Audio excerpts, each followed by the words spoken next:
को बहुत ही अच्छा कॉन्सेप्ट बताने वाले हैं। ये बताने वाले हैं कि हिंदी और English both are different ballgame, दोनों ही अलग अलग उनकी ग्रामर होती है। हमने ऊपर लिखा है ग्रामर कि दोनों की कितनी अलग ग्रामर होती है, ये आज आप देखेंगे इन 5 सेंटेंस में। देखिए बेटा, बहुत अच्छे कॉन्सेप्ट हैं, बहुत अच्छा तरीका है। एक बार आप देखेंगे फिर आप समझेंगे किस तरीके से दोनों में अंतर होता है। तो देखिए यहां आपका लिखा है वह स्कूल गया, यहां लिखा है ही वेंट टू स्कूल। आप ये देखो वह की अंग्रेजी ही लगी है और गया की अंग्रेजी वेंट लगी है, और देखिए स्कूल, लेकिन ये टू कहां से आ गया? इसका मतलब क्या हुआ? हिंदी में तो कहीं टू को दर्शाया नहीं गया, टू का कोई मीनिंग नहीं दर्शाया गया, और इंग्लिश में इसको लगाया गया है। तो आप समझिए इसका मतलब है कि कहीं ना कहीं बहुत ही अलग होती है इंग्लिश की ग्रामर। दूसरी बात देखिए बेटा, उसने पत्र लिखा, उसने पत्र लिखा, इसको इस तरह बनाएंगे ही रॉट अ लेटर। आप ये देखो, उसने की अंग्रेजी आपकी ही आ गई, लिखने की अंग्रेजी आपकी रॉट आ गई, और पत्र की लेटर आ गई। ये कहां से आ गया?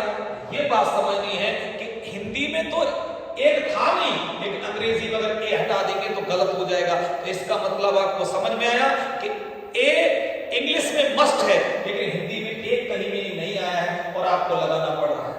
अब आगे देखिए बेटा, उसने मेरे ऊपर आक्रमण किया, उसने की अंग्रेजी आपकी, उसने की अंग्रेजी ही आ गई, और देखिए बेटा मेरे की अंग्रेजी भी आ गई, आक्रमण किया अटैक आ गई, ऊपर की अंग्रेजी लोग आए, ऊपर शब्द की अंग्रेजी इंग्लिश में तो ये बनाया नहीं जाता ही अटैक नहीं। अब आप देखिए यहां पर ऊपर जो आज तक बच्चे परेशान रहते हैं कि सर मैं इस वर्ड की अंग्रेजी ये लिख दी, इसकी ये लिख दी। आप ये देख सकते हो कहां आप लोगों को ऊपर की इंग्लिश गायब हो गई। इसीलिए कहते हैं हिंदी की ग्रामर और इंग्लिश की ग्रामर दोनों ही अलग होती हैं, जबकि टीचर एक एक शब्द करके पढ़ाते हैं। इसीलिए आपसे कहते हैं इंग्लिश के कॉन्सेप्ट अलग होते हैं और हिंदी कॉन्सेप्ट अलग होते हैं। उसने मुझे उपहार दिया, उसने मुझे उपहार दिया, तो देखो उसने की अंग्रेजी ही हो गई, और मुझे के अंग्रेजी he gave me, he gave me a gift. आप मुझे बताओ ये ए कहां से आ गया? उसने मुझे उपहार दिया, उसने मुझे उपहार दिया, आपको ए लगाना पड़ रहा है, ये ए कहां से आ गया? ये बात समझनी है, ये बहुत ज्यादा इंपॉर्टेंट है कि ये ए कहां से आ गया। चलो ए समझ में आ जाता। अब दूसरे बात में आप देखिए ये लिखा, क्या तुम्हें उपहार पसंद था? Did you like the gift? यहां पर इस गिफ्ट के आगे आपको ए लगाना पड़ रहा है, और यहां पर इस उपहार के लिए आपको दा लगाना पड़ रहा है। यही तो है इंग्लिश और हिंदी की ग्रामर में अंतर।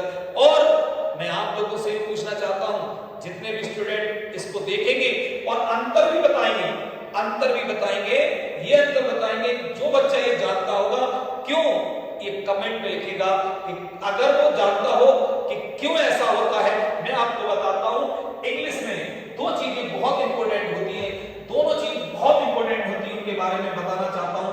Preposition and article.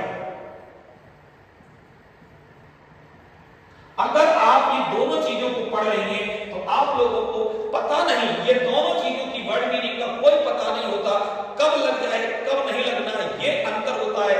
हिंदी में हो सकता है ये शब्द प्रीपोजिशन का शब्द आया हो और वहां पर न लगाया जाए, और नहीं आया हो तो जैसे यहां पर नहीं आया, लगानी पड़ी प्रीपोजिशन, फिर देखना पड़ेगा आर्टिकल कब ए लगता है कब दा लगता है। अगर आप लोगों को बहुत अच्छी तरह समझना है कब प्रीपोजिशन यूज होता है कब नहीं होता है, कब आर्टिकल और ए एंड कब लगता है, देखना चाहते तो मेरे साथ रहिए, मनोज सर के साथ रहिए। आप प्रीपोजिशन और आर्टिकल बेस्ट करेंगे, मैं आप लोगों के लिए ऐसे वीडियो बनाता रहूंगा।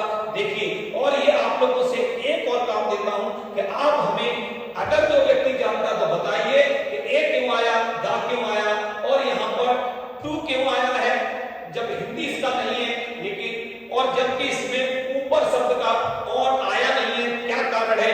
ये सारे कारण हमें बताइए।